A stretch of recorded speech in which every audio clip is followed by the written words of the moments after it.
This is Ryan Elliott for Boxing Social in association with Betfred. It's fight day. Eddie Hearn will come on that in a minute, but we are here for the Road to Undisputed tournament. You and I haven't spoken about this yet. We've just had the final face-off. Jessica Kamara finally made it in, head of this tournament. Huge opportunity and a huge moment for women's boxing as well. Yeah, I think so. I think this shows how easy things can be in boxing. You know, myself and Lou DeBella, although we've been working on it for a while, had the opportunity to find an undisputed champion in the division. And I think it would be amazing for boxing if we could find one champion in every division. It seems like we've been able to do that in women's boxing more easily. Of course, Katie Taylor at 135, Jessica McCaskill at 147, Clarissa Shields at 154, and now we can find an undisputed champion at 140. And there's no reason why we can't find one at bantam and super bantam and super featherweight and featherweight, etc. So it's great that obviously for us, Chantel Cameron, who's our charge, gets the opportunity to become undisputed champion, and quickly as well. You know, it's not like some of these tournaments and, you know, these plans to become undisputed. We've seen it with fighters taking 3, 4, 5 years. We can do this in 5 months.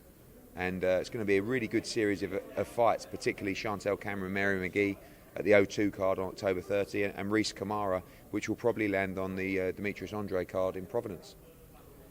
The big female fights you put on over the years have most of the time delivered. They've been really fun, action-packed fights. Given all that's on the line for these guys as well, we've seen how much Chantel Cameron loves a tear-up. Yeah. With the high stakes, it can only make for a really action-packed night. Yeah, I think the great thing... listen, not every female fight is a great fight, and not every male fight is a great fight.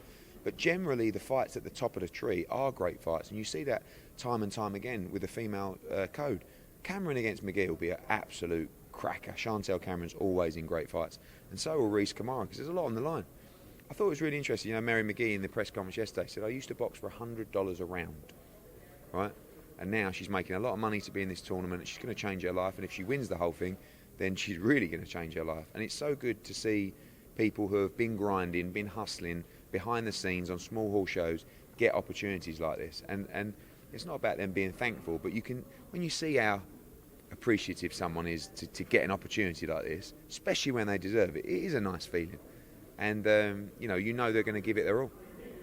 Speaking to each of them individually, they've all been waiting for an opportunity like this for a lifetime. Like you were just saying there, how big a star is the winner of this that leaves with all these belts? Well, you know, the winner of this event not only becomes undisputed, but puts them in the limelight for a mega fight. For Chantel Cameron, I am looking at Chantel Cameron against Katie Taylor and thinking this is such a big fight. But once Chantel, and I believe she wins this tournament, becomes undisputed, that fight becomes 5 times bigger. And that's the key to what we're trying to do. Whoever wins this is probably going to fight Katie Taylor, because Taylor's the undisputed at the weight class below. So it's not just the financial rewards that come with being part of this road to undisputed, it's what comes after, and that's what they're all fighting for.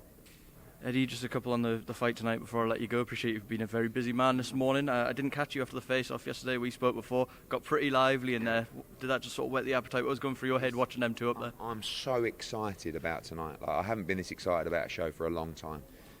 There's a lot on the line for a lot of people on this card, but it's the atmosphere, it's the energy. You're walking around the city. He was at the weigh-in yesterday. This is proper, and it's so much on the line. The production tonight, the ring, everything's going to be unbelievable. And I think from top to bottom, it's just such a great show.